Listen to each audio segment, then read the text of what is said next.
Sir जिनको guided tour यानी यहाँ पे आ जाए सर। इंफॉर्मेशन दिए हुए हैं काला पानी का मीनिंग क्या है, यहाँ पे सेटलमेंट्स में अंग्रेज कब आए, जेल के निर्माण कैसे हुई और कैसे इन स्वतंत्र सेनानियों को यातना दिया गया, रीडिंग सेक्शन। और इसके बाजू वाली गैलरी में फ्रीडम फाइटर्स की तस्वीरें हैं। फ्रीडम फाइटर्स भारत के सारे प्रांतों में फ्रीडम फाइटर थे, सबकी योगदान हमारी आज़ादी में थी। और यहाँ पे सबसे ज़्यादा बंगाल एंड पंजाब के फ्रीडम फाइटर्स की तस्वीरें आप देख पाएंगे और केस हिस्ट्री के साथ वो गैलरी में है। और इसके फर्स्ट फ्लोर में नेताजी सुभाष चंद्र बोस जी की यूनिक कलेक्शन ऑफ फोटोग्राफ्स है, उनकी बर्थ प्लेस से लेकर अंडमान विजिट तक की। जो विजिट नहीं किया रिटर्न में जाते वक्त आप वो विजिट कर पाएंगे। और जेल के एंट्रेंस यहाँ पे आप देख पा रहे हैं, 2 मसाल जल रही है, स्वतंत्र ज्योत, वंदे मातरम ज्योत, the mark of respect of freedom fighter. दोनों में 48 सिलेंडर इस्तेमाल किया जाता है। इंडियन ऑयल स्पॉन्सर करती है, नॉन स्टॉप जलता है। ज्योत के राइट बैक से आप देख पाएंगे जो व्हाइट कलर की प्लेटफॉर्म बनी है, स्मारक है जो फर्स्ट वॉर ऑफ इंडिपेंडेंस से लेकर 1947 तक जितने भी स्वतंत्र सेनानी हमारे लिए शहीद हुए उनके लिए बनवाया गया एक स्मारक, साइन ऑफ सैक्रिफाइस और साइन ऑफ आई विटनेस। यहाँ पे जेल की गवाह ये पीपल ट्री। जेल जहाँ निर्माण है, sea level to 60 to 70 feet height, एक डेंस फॉरेस्ट हुआ करता। उस दौरान जेल के निर्माण के लिए सारे फॉरेस्ट में सारे पेड़ कट चुके थे और उसमें से जब पेड़ जो छूट गई थी जो 1998 में साइक्लोनिक वेदर में अप्रूट हुआ पेड़ को रिप्लांट किया गया। और यहाँ पे जो साउंडर लाइव शो प्रोग्राम हो रहा है उसकी एक काल्पनिक कैरेक्टर है जो फैक्ट स्टोरी को प्रेजेंट करती है, जो आशीष विद्यार्थी जी की वॉइस में आती है। और ये जेल जो बनी है, it's look like star shape complex, like cycle spoke के जैसे बनवाया गया। अब देख पा रहे का फेसिंग है, दूसरे का बैक साइड, फ्रंट बैक ऐसे 7 इंडिविजुअल ब्लॉक बनवाए गए। 3 मंजिल वाले बिल्डिंग, हर ब्लॉक में 3 गार्ड्स होते थे। विंग बनने के बाद decided central tower to connect all 7, यानी कि पूरे 7 ब्लॉक को इंटरकनेक्ट करें। गार्ड जो भी होंगे उन्हें दूसरे ब्लॉक में जाने के लिए उतरने की आवश्यकता नहीं है, कॉरिडोर के थ्रू ब्रिज में आएंगे। सेंट्रल टावर आने के बाद कहीं भी एक्सपो हो सके। और मीनार के ऊपर जो सेंट्रल टावर है वहाँ पे एक गार्ड, उनकी काम होती थी outside of the cellular jail को वॉच करें। जेल की कंस्ट्रक्शन वर्क 1893 के समय स्टार्ट किया गया, 1906 में कंप्लीट किया गया। उस समय एस्टिमेट कॉस्ट थी 5,17,352 rupees. When they finished up more than 7.5 lakh rupees without labour charge, only material cost. As a prison के तौर पे अंग्रेजों ने इसे इस्तेमाल किए 1938 तक। 1938 when they declare we give equal freedom, उस दौरान पूरे भारतीयों को रिहा कर दिया गया। उस दौरान रिहा हुए कुछ लोग यहीं पे बस गए, कुछ लोग वापस चले गए। वर्ल्ड वॉर 2 के समय यहाँ के फोर्स को भी यूटिलाइज किया गया, फोर्स भी चले गई। और 1941 अंडमान में बहुत बड़ी भूकंप, जिस भूकंप के दौरान ब्रिटिश डिसाइड करते हैं कि आइलैंड सेफ नहीं है, तो ब्रिटिश यहाँ से बाइकआउट करने लगे। 1942 यहाँ पे जापानीज ऑक्यूपाई किए।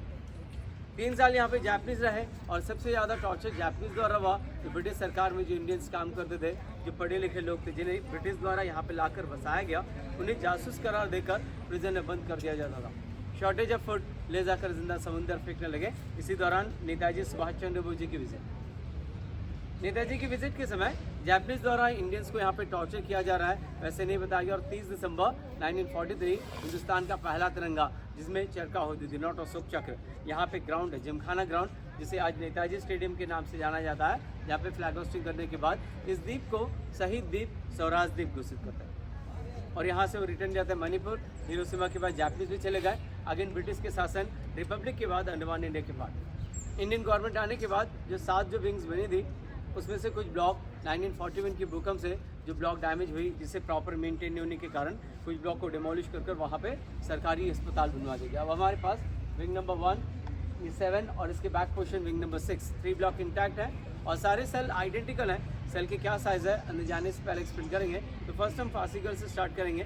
फांसीगर के बाद वर्कशेड चलेंगे, जहाँ पे ऑयल एक्सट्रैक्शन मशीन रखा हुआ है, फ्रीडम फाइटर्स को कैसे यातना दिया जाता है देखेंगे।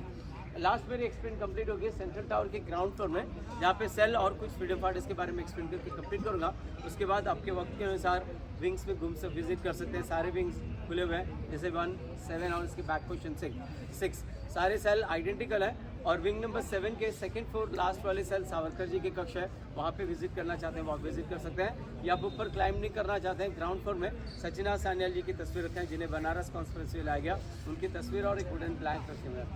और लास्ट आप ऊपर व्यू पे जाएंगे तो सेंट्रल टावर ऊपर टॉप पे जाने के बाद व्यू पॉइंट है, जैसे सामने रॉस आइलैंड, नाउ इसे नेताजी सुभाष चंद्र बोस आइलैंड जिसके इनके नाम से रीनेम किया गया। और एक आइलैंड है जो नॉर्थ बे, जो हमारे 20 रुपये के नोट है, 20 रुपीज़, लाइट हाउस की फोटो है इसमें। उसके view of the pant. First हम फांसीगर से स्टार्ट करेंगे सर, आगे बढ़ते हैं। किचन बिल्डिंग और ये स्टोर रूम हुआ करता था, पूरी प्रिजन की किचन और स्टोर रूम। इसके बैक साइड हम फांसीगर देखेंगे, वहाँ पे स्पेस कम है तो इसीलिए मैं यहाँ पे एक्सप्लेन कर रहा हूँ और दूर भी है। वहाँ पे फांसीगर देखेंगे, फांसीगर यहाँ पे प्रिजन के अंदर बनाया गया, बट कितने स्वतंत्र सेनानियों को फांसी दिया गया ऐसे कोई रिकॉर्ड नहीं है, जैसे हम बता पाएँ नंबर या अप्रॉक्स बोल पाएँ। सो उनकी मकसद ये थी कि पूरे भारतवर्ष में जितने भी रेवोल्यूशनरीज हैं उन लोगों की ताकत को कमज़ोर करें। छोटे से बड़े केसेस में लाते थे, conspiracy, railway track case, postal case, 6 years, 8 years, 10 years की punishment period. And during the time यहाँ पे आने के बाद वो किसी को हत्या कर गए और उन्हें फांसी देना हो तो फर्दर ट्रायल कैसे होगी और फांसी देने की आवश्यकता है तो यहाँ पे फांसी करके ज़रूरत है तो तब जाकर बनाया गया। अब ट्रायल कैसे, उनकी ऑलरेडी जो चार्जशीट है और यहाँ पे आने के बाद वो किसी को हत्या कर गए और उन्हें फांसी देना है तो इमीडिएटली फांसी नहीं दे सकते। फर्दर न्यू ट्रायल चलेगी 302 और 307 अटेम्प्ट मर्डर। फर्दर ट्रायल के समय they ready to die for country mean, they ready to do anything against British बोल रहे हैं। इन बिटवीन कन्फर्मेशन इतने ह्यूज ब्लॉक के कोई सेंट्रल पार्ट पे रहेंगे मिडिल में, उनके अंदर उत्साह होगी ना सर, देश के लिए आए तो देश के लिए मरना है।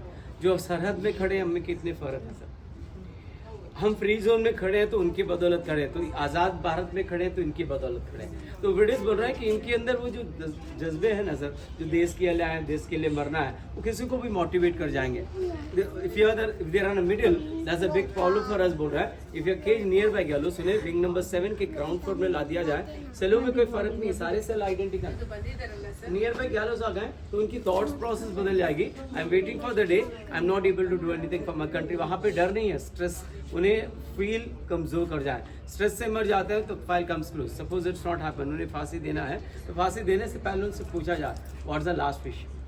लास्ट विशेस आफ्टर डेथ जो करते हैं रिचुअल्स, यहाँ पे बोल रहे हैं कि when we alive we have to do themselves. यहाँ पे फैमिली मेंबर्स, रिलेटिव्स नहीं है, सोल और बॉडी अलग है। सोल जाने के बाद बॉडी को फेंक दिया जाएगा, उसकी जो रेस्पेक्टिव राइट्स हैं वो जीवित रहते वक्त उनकी धार्मिक तौर पे क्रिया कंप्लीट करने के बाद एक साथ 3 लोगों को एंकर कर सकें। लीवर को खींच देंगे तो ट्रैप डोर है 8 फीट डेप्थ, जो बॉडी वेट के साथ जाएगा स्पाइनल कॉर्ड को ब्रेक कर जाएगा। यदि स्पाइनल कॉर्ड नहीं ब्रेक हो रहा है, इफ दे सर्वाइव, कानूनन उन्हें फांसी नहीं दे सकते। दैट्स रस्से के बीच में एक लोहे का मेटल रिंग इस्तेमाल किया गया टू बी हैंग थी someone survive, that's what hang till death किया गया। रस्से के बीच में जो मेटल रिंग होगा, रोप रोड को कंप्रेस करेगी, मेटल रिंग स्पाइनल को ब्रेक कर जाएगा। उसके बाद उनकी बॉडी से कलेक्ट करें, एक बोरे में पत्थर बांधकर समुद्र में फेंक दिया जाए। ये उनकी ऑर्डर में दी, but we have no any records how many people are hang here. तो हम फांसी कर जाएंगे। यहाँ पे स्पेस कम है सर, 2-2 जन करके देखें। And those are tall, please watch your head, मैं आपके साथ रहूँगा। और पीछे हम देखेंगे डेप्थ है, जहाँ पे बॉडी कलेक्ट करने की जगह डेप्थ के वहाँ पे उतरेंगे नहीं, स्ट्रीट के स्टीप है। और फोटोग्राफी रिकॉर्डिंग बनानी है सर। फोटोग्राफी रिकॉर्डिंग में भी थोड़े रेस्पेक्ट होता है, कई जगह लोग सेल्फी लेते हैं फ्रीडम फाइटर्स के स्टैचू के साथ और फांसीगर के सामने भी लेते हैं रस्से के साथ। That is not correct. इस जगह की रेस्पेक्ट रखें। ये बच्चे के पास हम डिक्शनरी नहीं देते। हमारी फ़ोटोग्राफ, हमारी जो वीडियोस, वो उनके अंदर एक भावनाओं को भरें, इनके माध्यम से वो हमारी कॉन्सेप्ट है। तो ऐतिहासिक जगह है, ऐतिहासिक फ़ोटो बने और ऐतिहासिक वैल्यू हमारी जनरेशन को भी हम वहाँ तक पहुँचाएँ, ये कॉन्सेप्ट है। क्योंकि आज सुनने और सुनाने के लिए लोगों के पास वक्त नहीं रही, तो एटलीस्ट ये वीडियोस उनके लिए एक प्रेरणा बने। तो वैसे फ़ोटो लेना है तो मैं बता दूंगा कहाँ पे लोकेशन ले सकते हैं। फ्रीडम फाइटर्स के साथ भी ले सकते हैं, वैसे प्रॉब्लम नहीं है। कभी लोग स्टैचू के साथ ऐसे खड़े होकर लेते हैं, तो दैट इज चलेगा। आइए ध्यान से, watch step, watch step, be careful. हाँ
बड़े आएगा जी को मेंटेन रखे हैं, काफी बदलाव है। यही जगह होती थी हर 2 ब्लॉक के बीच में से वर्कशेड, तो यहाँ पे इसे 2 पार्ट में डिवाइड किए। स्टोर रूम है, इसके आगे एक फोटो गैलरी है, इसके ऊपर वुडन प्लैंक का इस्तेमाल करते थे और साइड से खुला हुआ है। और जेल के अंदर कैसे काम करवाते थे, जेल के अंदर और जेल से बाहर, indoor work and outdoor work, dangerous and most dangerous. तो यहाँ पे डिस्प्ले किया गया प्रिजन के अंदर फ्रीडम फाइटर्स कोई बगावत कर जाते हैं तो उनके खिलाफ जाते हैं तो उनके साथ कैसे सलूक किया जाता है, कैसे पनिशमेंट दिया जाता है। यहाँ पे नॉर्मली जो मैं एक्सप्लेन कर रहा हूँ, जो आप देख रहे हैं, इज़ वेरी इजी, बट करने की कार्य बहुत ही टफ थी। तो 1-2 नारियल नहीं छील रहे, यहाँ पे 100 ऑफ कोकोनट्स को छीलना है तो पॉसिबल नहीं है ब्रेक करने के लिए। तो तीसरे चौथे नारियल के बाद हाथ से जैसे पसीने छूटती है, वेट हो जाता है, उतने फोर्स के साथ उसी औजार के पर लगने से यहाँ पे पूरे पोर्शन को टूटा। और नारियल के ऊपर की जो परत होता है, जो छिलके होती है, आप इनसे टूट की होती है। जैसे ये परत को स्नैच करना है, स्नैच करने के समय नेल को डैमेज कर जाता था और इसे पानी में सोक करने छोड़ते हैं। सोक होने के बाद लकड़े के आमर से कूट कर पॉन्डिंग करना। जो पॉन्डिंग करने के समय हाथों में छाले पड़ जाती थी, जब तक अपर लेयर रिलीज नहीं होती ये रेसर नॉर्मली नहीं निकलता। So when they try to snatch, जैसे स्नैच करेंगे नेल को डैमेज कर जाता था। कॉइल कलेक्ट करने के बाद रेसर निकलने के बाद रोप मेक करना है 4 pound 1.800 gram, near about 2 kg rope make करना है। जैसे व्हील को चलाएंगे रोटेट करने वाले तो हाथों में छाले और ये फाइबर रिलीज होने से उंगलियों पे घाव कर जाते थे। यदि काम नहीं कर पा रहे हैं, सूखा नारियल 30 पाउंड नारियल तेल, 10 पाउंड सरसों का तेल, ये उनके लिए तय किया टारगेट दी। ये कोलू मॉडल है, बाजू में ओरिजिनल रखे हुए हैं और 360 डिग्रीज उनको राउंड एंड राउंड ग्राइंड करना था। रुक जाते तो पीछे से जमादार उनके पर चाबुक चलाते थे, उन्हें रुकना नहीं था, अपना काम शाम तक कंप्लीट करना था। यदि काम नहीं कर पा रहे हैं, उनकी पनिशमेंट बढ़ती है, आगे देखते हैं। ये मॉडल है सर, वो कोलू ओरिजिनल है, ये रोक मेकिंग मशीन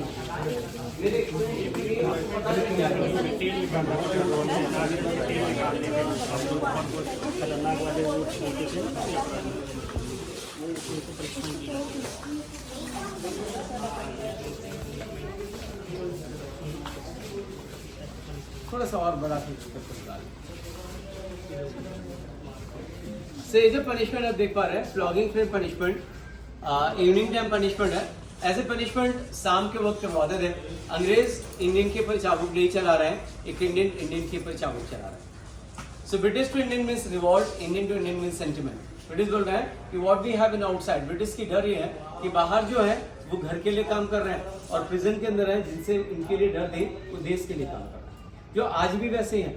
हम यहाँ पे मौजूद हैं तो यहाँ पे हमारे बीच में जो भी देश की सेवा करने वाले परिवार भी होंगे या देश की सेवा करने वाले भी होंगे। सो 70% पीपल आज भी हम ऐसे हैं, we love our country, 30% people in between us, हर परिवार में होते हैं तो देश की सेवा करते हैं। उनकी जज्बे और हमारे जज्बे में बहुत फर्क होता है। अब यहाँ पे वो फ्रीडम फाइटर्स की जो जज्बे हैं ना, सो फौजी भाई के जज्बे हैं, तो ब्रिटिश बोल रहे हैं कि इन्हें कमजोर कैसे करें।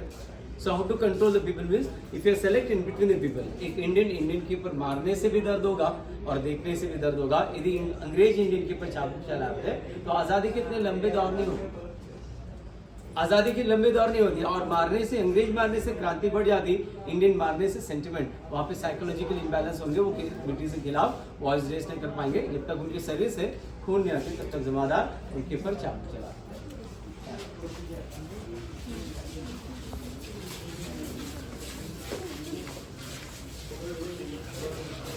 बच्चों को आगे रखिएगा, बच्चों को आगे डिस्प्ले किया गया chain fitter, bar fitter and cross bar fitter. कम सो सारे फ्रीडम फाइटर्स के गले में इस तरीके से नेक रिंग इस्तेमाल किया गया। जैसे आज हम इसे ब्रांड के नाम से जानते हैं, स्कूल्स और कंपनीज में हम आईडी कार्ड्स पहनते हैं, तो आज हमारी पहचान कैसे होती है सर? ब्रांड के माध्यम से पहचान होती है। आज हम पॉजिटिविटी आईडी कार्ड पहनने के बाद जनरेट करते हैं, तो उस समय हमारे पॉजिटिविटी थॉट्स को साइकोलॉजिकली इम्बैलेंस करने के लिए इस तरीके से नेक रिंग इस्तेमाल किया गया, जो गले के साथ रहेगी। इससे क्या इम्बैलेंस होगी तो वहाँ पे स्लेवरी फील होगी। जैसे पेट के गले में कॉलर डाल लेते हैं, कितनी भी आज़ादी मिल जाती है ना सर, उस पेट को फाइनली फील होगा कि समवन मेक्स स्लीप। और यहाँ पे बोल रहे हैं कि हमारे देश में हमें बिना परमिशन के हमारे देश में इंटर कर हमारे गेरवा पे कोई जाता है तो कुछ चीज़ें जो हमारे गले में है, जो हमारी आवश्यकता की नहीं है, तो इंटेंशन बदल जाएगी, जिसमें ऑर्डर नंबर एक्ट नंबर होती थी। और वीडियो के साथ लाते थे चेन फिटर के साथ, ग्रुप ऑफ पीपल इकट्ठे आ रहे हैं, ट्रांसपोर्टेशन के समय एस्केप ना करें, किसी को अटैक ना कर जाए, तो वीडियो के साथ आएंगे, एस्केप नहीं कर पाएंगे। सेकंड पनिशमेंट बार फिटर स्ट्रेट रॉड, जिसमें नी को बेंड नहीं कर पाते थे, एंड थर्ड वन जिसमें चल ही नहीं पाते थे 16 इंचेस रॉड। और तीनों कंडीशन में इनसे काम करवाया जाता था, कोलू इसके अलावा बाहर। और उनके पनिशमेंट की रिफॉर्म बोरे का तेज धूप के समय उनके शरीर पूरे जख्म हो जाए, easy to identify compare with other is a punishment political freedom fighter. यहाँ पे किसी को परिचय करवाने की आवश्यकता नहीं थी, उनके ड्रेस कोड्स के माध्यम से उन्हें पहचाना जाता था किस कारणवश उनको ऐसे पनिशमेंट दिया गया। New commerce Indian freedom fighters अंदर आ रहे हैं, every Indian they have 100 hours power. अब जो जज्बे के साथ आ रहे हैं उन्हें कंट्रोल करना मुश्किल। अब बोल रहे हैं कि एक बार इनको इस स्थिति में देखेंगे, जो किसी को चाबुक चलाते हुए या कोलू चलाते हुए देखेंगे, तो जितने जोश के साथ आते हैं वो उनके खिलाफ वॉइस रेस ना करें। Everything psychology, behind psychology, Britishers की डर हुआ करते थे। चलिए आगे ध्यान से आएंगे, सर में ना लगे।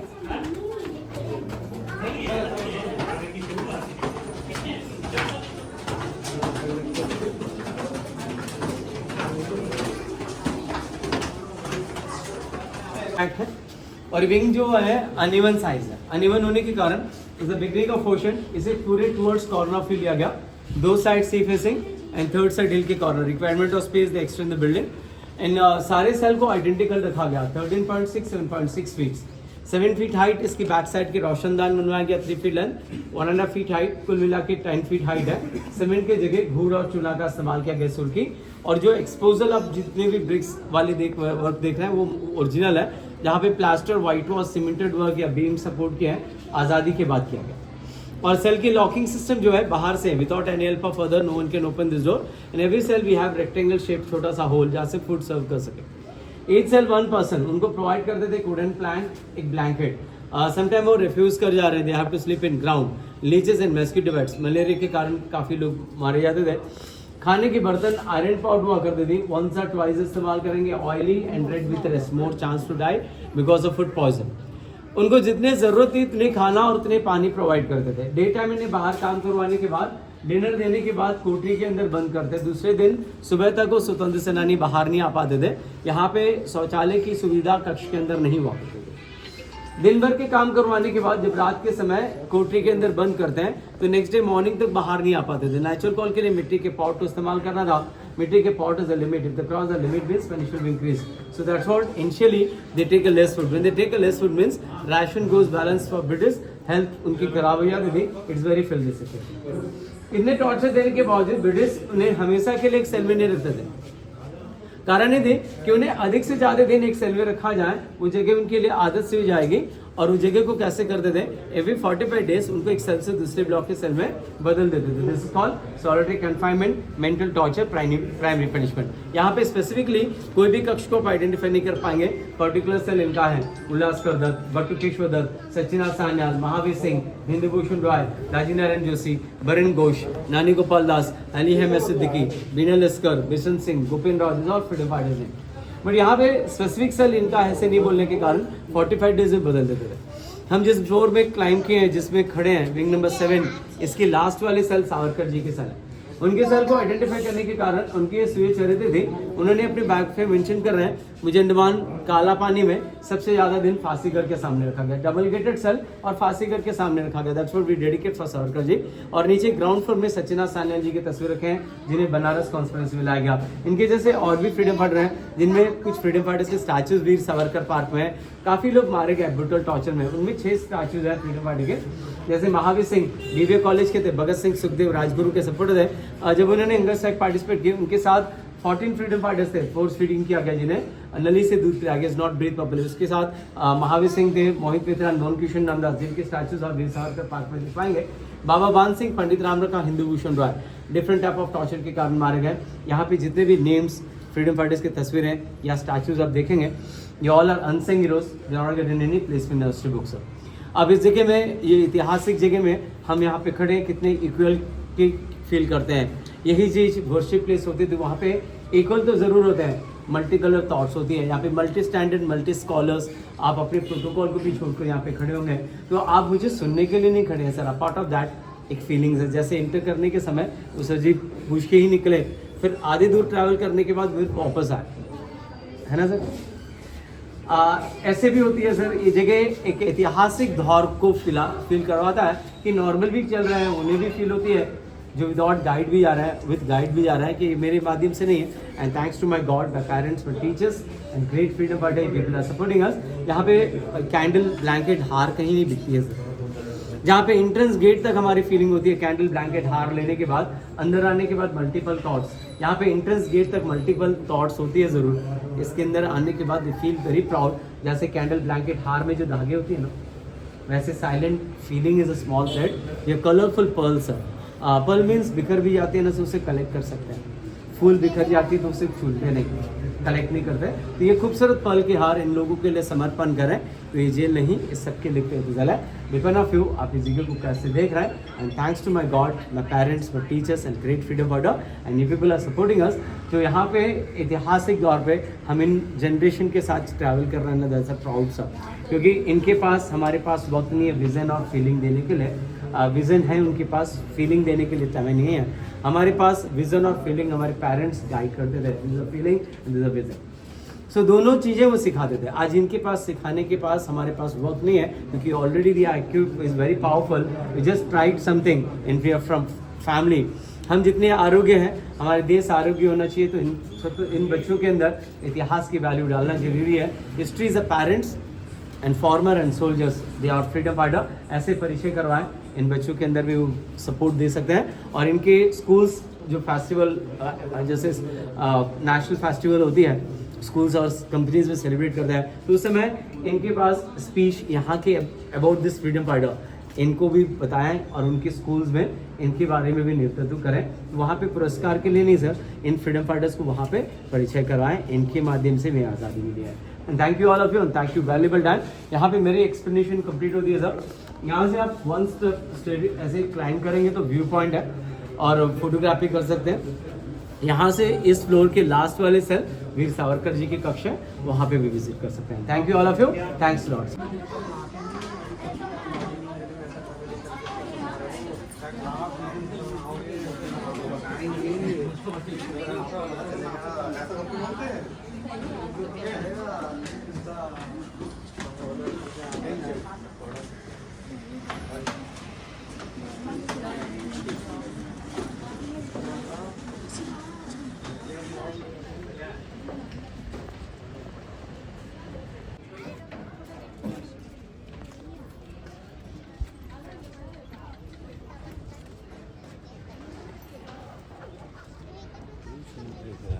ওই পাশটা কিন্তু ভালো ছবি আছে।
इधर देख, वो फोटो से दूर हो, इस तरफ हो।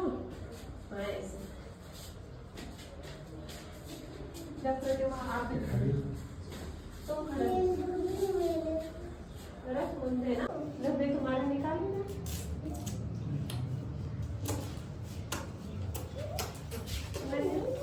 एक तो फोन कर दे।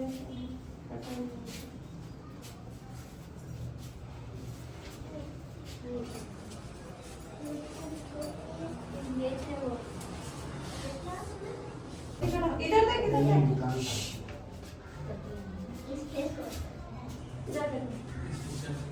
मेरी तरफ देखो।